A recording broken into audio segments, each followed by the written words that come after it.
Well, we're at lesson number 8, and we are in chapters 32 to 37 of the book of Job, and we're introduced to a brand new character, Elihu.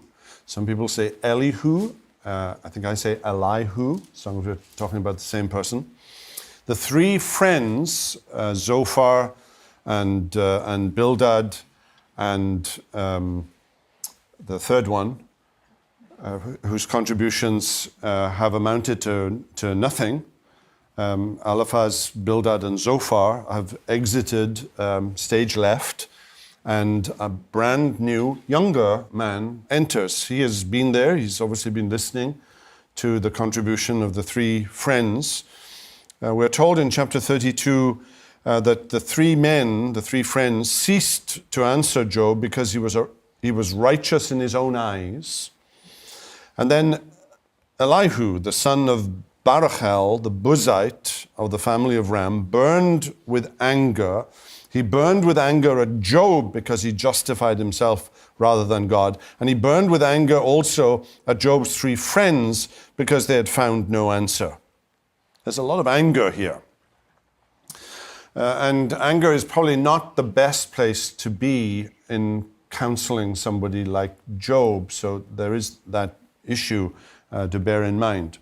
Now, what does Elihu have to say? Commentators have been deeply divided about Elihu. Some have dismissed him altogether. Some have said that it's same old, same old. There's a lot of bluster.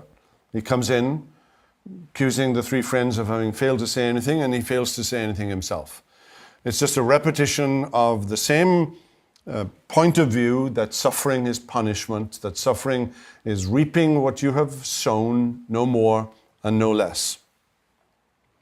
Other commentators have come in and said Elihu is, in fact, saying something brand new. There are those, John Calvin would be an example, I think. John Calvin saw in Elihu the answer to the problem of suffering. We could put it like this, that John Calvin was Elihu. In the way that he understood the book of Job, he understood it through the perspective of Elihu. Others have kind of held a middle position, that Elihu begins well and ends badly, and I think that's where I am. I think he begins well. I think he ends badly. I think he ends by repeating the same old point of view of Job's three friends.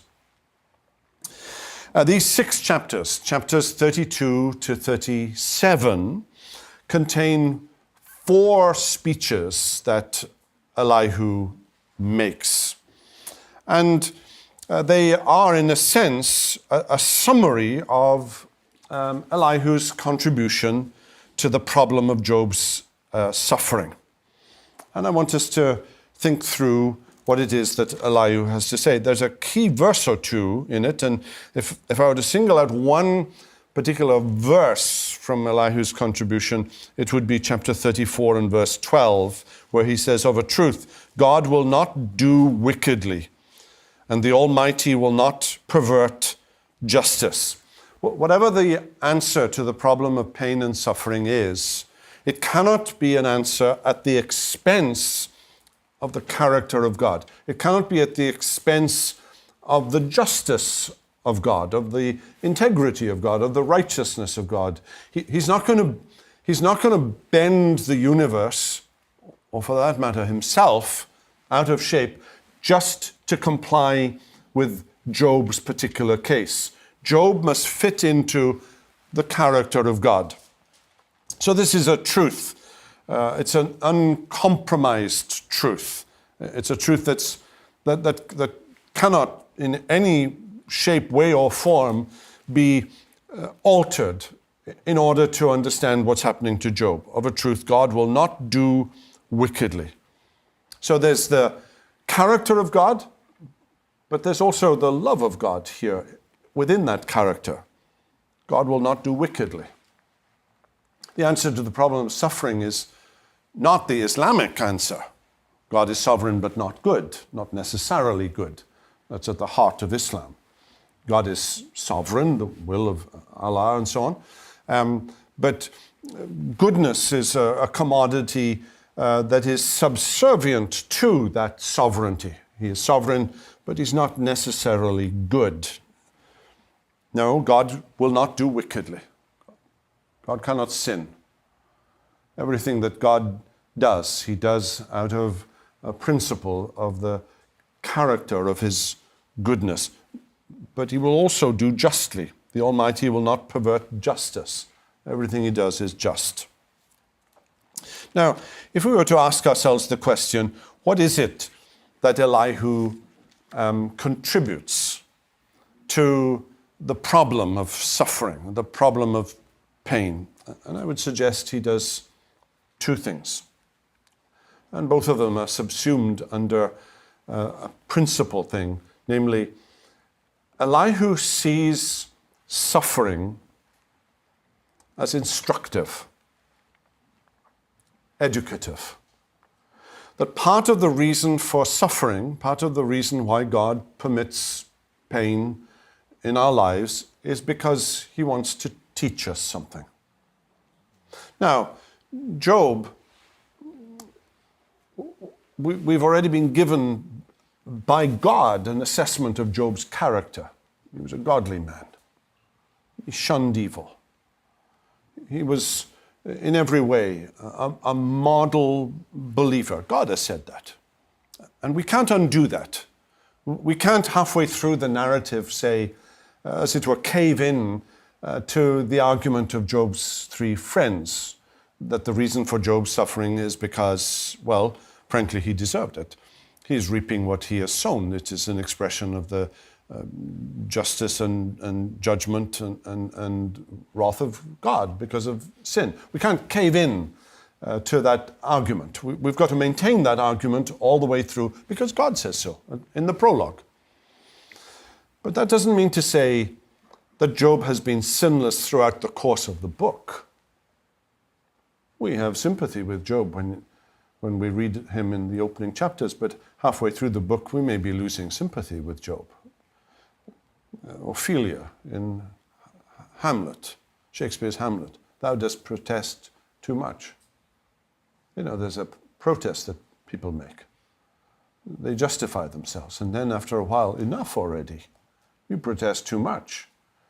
And maybe there's an element in Job in which he is protesting, well, just a little bit too much. And it's not the argument that's wrong, it's the way that he's doing it. And he's begun to question. He's begun to assert his rights. He has an expectation that God should answer his every question.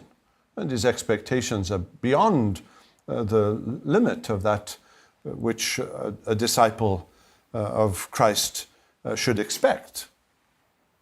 Right? He may be sinless in the sense that he has an argument of innocence that holds up. And he does. God has told us that. But in the course of the suffering itself, something has emerged. Something of Job's sinful character has emerged. He's capable of saying things that perhaps at the beginning of the book he wouldn't have even thought were possible. He's capable of thinking things. He's capable of reactions and responses to pain that have, well, brought out Job's character in a way that isn't flattering to him. Suffering can lead us to see something of ourselves. Well, let's have a look at Elihu for a minute. Suffering can lead us to appreciate God's mercy. Let's pick up in chapter 33. Chapter 32 is just a long-winded introduction on the part of Elihu and a justification for why he is saying the things that he's saying, and a swipe or two at the three friends. But let's begin in chapter 3. But now hear my speech, O Job, and listen to all my words. Behold, I open my mouth, the tongue in my mouth speaks, the words declare the uprightness of my heart, and what my lips know they speak sincerely. The Spirit of God has made me, and the breath of the Almighty gives me life. You know, he's long-winded too. Answer me if you can. Set your words in order before me. Take your stand. Behold, I am toward God as you are. I too was pinched off from a piece of clay. Behold, no fear of me need terrify you. My pressure will not be heavy upon you. Surely you have spoken in my ears. I have heard the sound of your words. You say, I am pure, without transgression. I am clean. There is no iniquity in me. Behold, he finds occasions against me. He counts me as his enemy. He puts my feet in the stocks and watches all my paths. Behold, in this you are not right. I will answer you. For God is greater than man. Why do you contend against him, saying, he will answer none of man's words? For God speaks in one way and in two, though man does not perceive it, in a dream, in a vision of the night, when deep sleep falls on men while they slumber on their beds. Then he opens the ears of men and terrifies them with warnings, that he may turn man aside from his deed and conceal pride from a man, and so on. Now, if you quickly go over to chapter 36 and verse 15, he repeats this thought, and he talks about he delivers the afflicted by their affliction and opens their ear by adversity.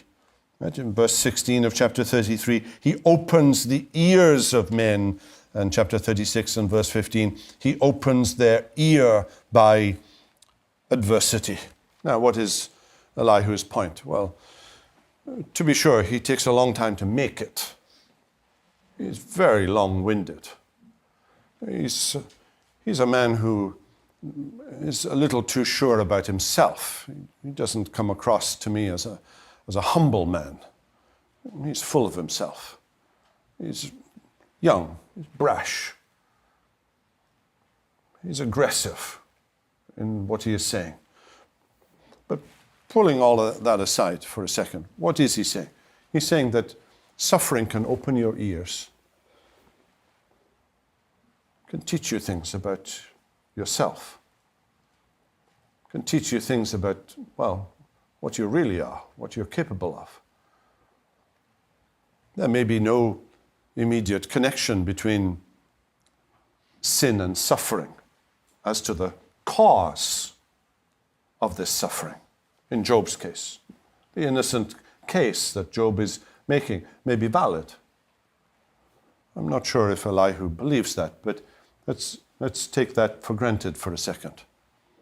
What he is saying is that in the course of the trial, in your response to suffering, it can bring out, it can manifest, well, things about you that you didn't know, that you didn't believe were possible. You're capable of saying things. You're capable of drawing certain conclusions that you would have perhaps denied before the trial came. Sin can manifest itself in the course of the trial, even if they weren't the cause of the trial. Well, we know that, don't we? When trouble comes, when difficulty comes, and our response isn't always a good one. We respond with perhaps an unjust anger. We respond with accusations. We question God's goodness. We question God's right. We believe we have rights. We expect to be treated in a certain way. We forget that we are His creatures, to mold and shape and do as pleases Him. We are to take up a cross and to follow the Lord Jesus. Isn't that what He said at Caesarea Philippi? You take up a cross and you follow Him. You take up an instrument of execution. What does that mean? What does it mean to take up a cross? To deny yourself. To deny yourself your rights, to deny yourself your privileges, to deny yourself your status, if that is God's will, and to follow Christ, to follow Him. Well, I think that's what Elihu is hinting at here. That trials teach you. Trials bring to light lessons that you otherwise would not have learned. You remember in Hebrews chapter 12, for example, we talk about, the author talks about the discipline aspect of trials. Consider, verse 3 of Hebrews 12, consider him who endured from sinners such hostility against himself, so that you may not grow weary or faint-hearted in your struggle against sin. You have not yet resisted to the point of shedding your blood. Have you forgotten the exhortation that addresses you as sons? And then there's a quotation. Verse 7, it is for discipline that you have to endure. God is treating you as sons. God isn't punishing you as though you were unbelievers, as though you were mere pawns in a vast machine of the cosmos, where there's no rhyme, no reason, where there's no sense. God is treating you like sons. Yes, it is painful, it hurts, but God is disciplining you because you are children. You are his children because he loves you. Well, I think that something of that is being brought out here by Elihu. God is leading us, perhaps, to appreciate something of his mercy. Verse 16 of chapter 34. If you have understanding, hear this, listen to what I say. Shall one who hates justice govern? Will you condemn him who is righteous and mighty, who says to a king, worthless one, and to nobles, wicked man, who shows no partiality to princes, nor regards the rich more than the poor, for they are all the work of his hands. In a moment they die. At midnight the people are shaken and pass away, and the mighty are taken away by no human hand. For his eyes are on the ways of a man, and he sees all his steps. There is no gloom or deep darkness where evildoers may hide themselves. For God has no need to consider a man further, that he should go before God in judgment. He shatters the mighty without investigation and sets others in their place. Thus, knowing their works, he overturns them in the night, and they are crushed, and so on. Well, this is more. What is this? This is more teaching of the sovereignty and the power of God. What is Elihu suggesting here? Well, Elihu is suggesting that Job is protesting too much. What has his ear been opened to? Self-justification. We are, as it were, hardwired, you and I, to self-justification, to justify ourselves. It's in us by nature. It's an Adamic strain that dwells within each one of us. And Elihu is saying, maybe that's what this trial is about. To teach you afresh who God is and what God is like. To teach you afresh of, well, what your human heart is capable of. Do trials actually do that? Does suffering actually do that? Reveal, trials break us down. They break us down completely. Make us feel utterly helpless. Without any rights, without any privileges. That we are but dust in the hands of a sovereign, omnipotent, almighty God. Look at chapter 36 and verse 26. Behold, God is great, and we know him not. The number of his years is unsearchable. He draws up the drops of water. They distill his mist in rain, which the skies pour down and drop on mankind abundantly. Can anyone understand the spreading of the clouds, the thunderings of his pavilion? Behold, he scatters his lightning about him and covers the roots of the sea. What's he doing here? It'll go on into chapter 37. And you'll talk about thunderstorms and so on, snow, and it's like a lesson in meteorology. I remember one time in Belfast, we were planning a Sunday school party for the summer, for the children, to the beach. This is Northern Ireland in the summer. The temperatures could be unpredictable. You know, of any given week in the summer, you might have 2 sunny days and 5 rainy days. And you could equally have 7 rainy days. So whenever you made a plan to go on a trip somewhere, you'd have to have 2 plans. One if it was fine and one if it rained. You'd have to have a hall booked just in case it rained, because what were you going to do with these children if it was pouring down with rain? So you'd have to book a hall somewhere. Right, plan B. And it was the midweek meeting, and we were praying for the Sunday school outing, which would be that weekend, that Saturday. And the weather forecast had predicted rain. And there was a retired minister, and he was given to being a little eccentric. And in the prayer, he began to pray for the Sunday school outing, that God would provide good weather and so on. And then he suddenly remembers the forecast. And he blurts out in the middle of his prayer, "Who do these weather forecasters think that they are?" Well, of course, they were merely engaging in the world of science. We work out our own salvation with fear and trembling, knowing that it is God who works in us both to will and to do of his good pleasure. So there's a perfectly laudable science of weather forecasting, and they're increasingly more and more accurate and so on. But this minister just lost the plot entirely and decided that the weather comes from God, and who is this weather forecaster to predict anything other than the fine weather that he wished?